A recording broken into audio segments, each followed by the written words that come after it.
that's enough money to say I still got to go get it. Yep. I want more for my family. I still got to go get it. I still got to rise to the occasion. You get a taste of it, and it make you not want to quit. Now it's pacification. Now it's we're still living good off this $1 million deal or $500,000 a year or $250, whatever it is. You got to get people that want to be a part of the program, not an NFL youth. Because if obviously you're not doing it, you're not doing the late night judge machine. You're not at the facility after everybody leaves. Because if you were there, it would show. So look, and I've said this previously, I'm not a player. I've never played competitive sports, organized sports or anything, but I know what teamwork is. I know what working together, trying to accomplish one goal. Being in the military, well, that teaches you that. So I know what it is. I know what and that's the ultimate team. Yes, the ultimate team. Exactly. Yeah. And so with life and death on the line. Boom. So I know what that is, and you can see it. That these, I'm not saying all the players are like that, but you can see the ones that matter or the ones you want to matter.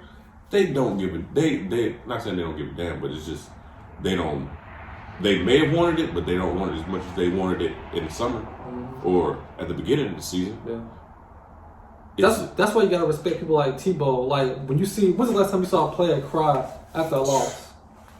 I saw Tebow cry. Now about the loss for Tim Tebow.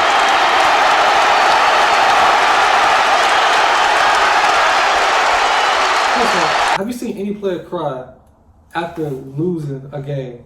Just in disappointment. You could be disappointed, but I haven't seen nobody brought the tears. No. Because that shows me it's probably very few people that are that passionate about winning and wanting to be the best. I just want to see somebody on the team cry and be upset. You know. Now we saw a little bit of that from Bryce's passion along with Coach. Nick Saban. Bryce Young is in the huddle talking and enters the head coach for a good tongue lashing. We dropped the ball. We can't run block.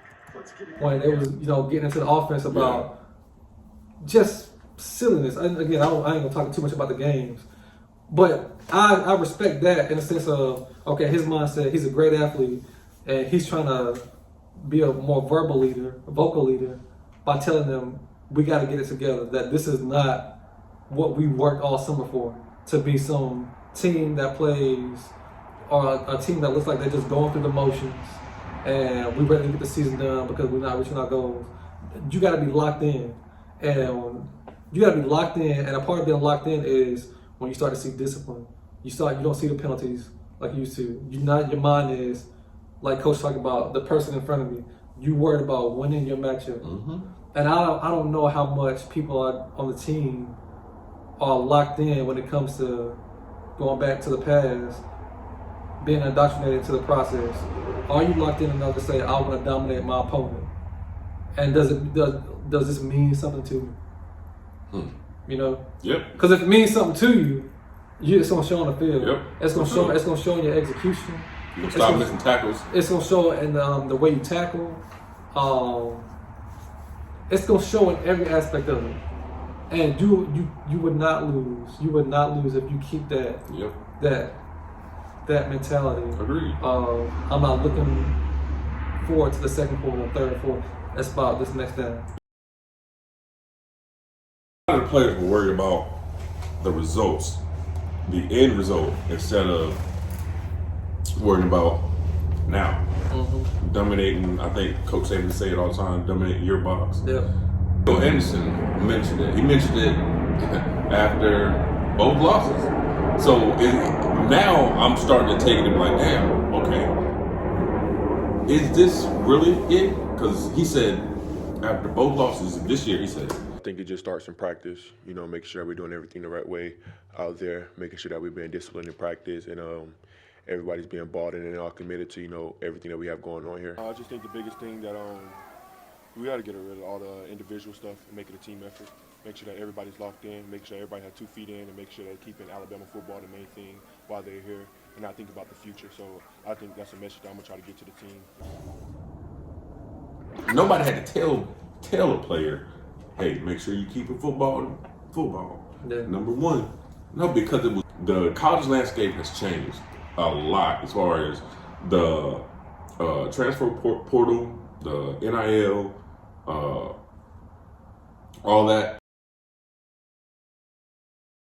Main thing is just they might say it make you think that's what they're doing, but at the end of the day, they're gonna do what they want. Like you said, like you mentioned before, your mentality after a loss is a whole lot different if you hopping in a G-Wagon or you hopping in an Alton. It's different. Yep, it's totally different. The other issue that I believe is wrong with the team or the program is Alabama. You know, we've had a lot of success in the past.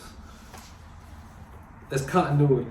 You know, our coaches are poached from the program religiously because everybody think white ice is colder. White ice being Alabama.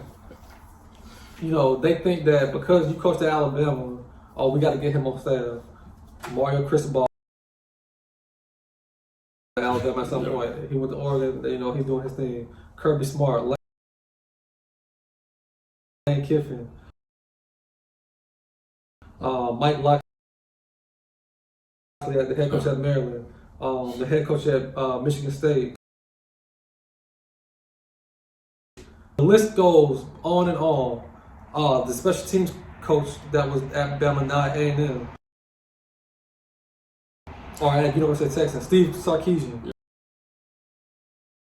Like, these are players, these are coaches that other programs want to poach us for because they want the offspring of the winning culture.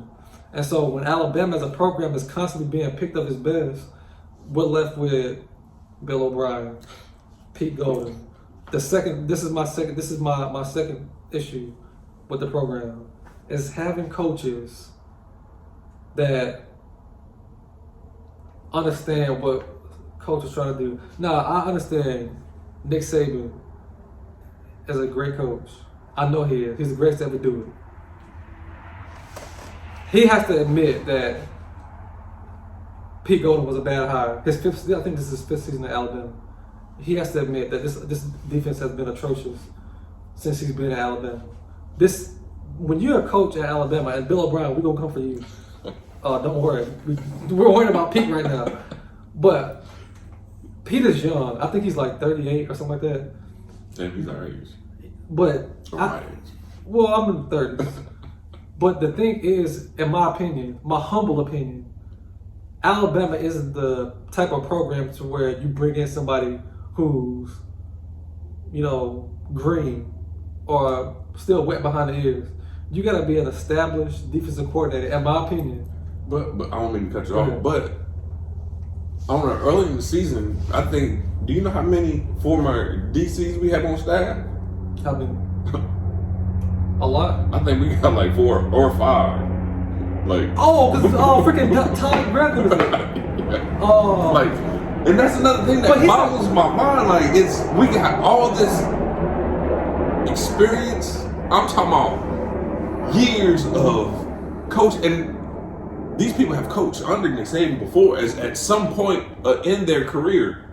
So you got all these people, but you got the defensive coordinator, which I'm sure they don't want to step on his toes and all the other stuff, but at some point they have to be like, hey, bro, this ain't got nothing to do with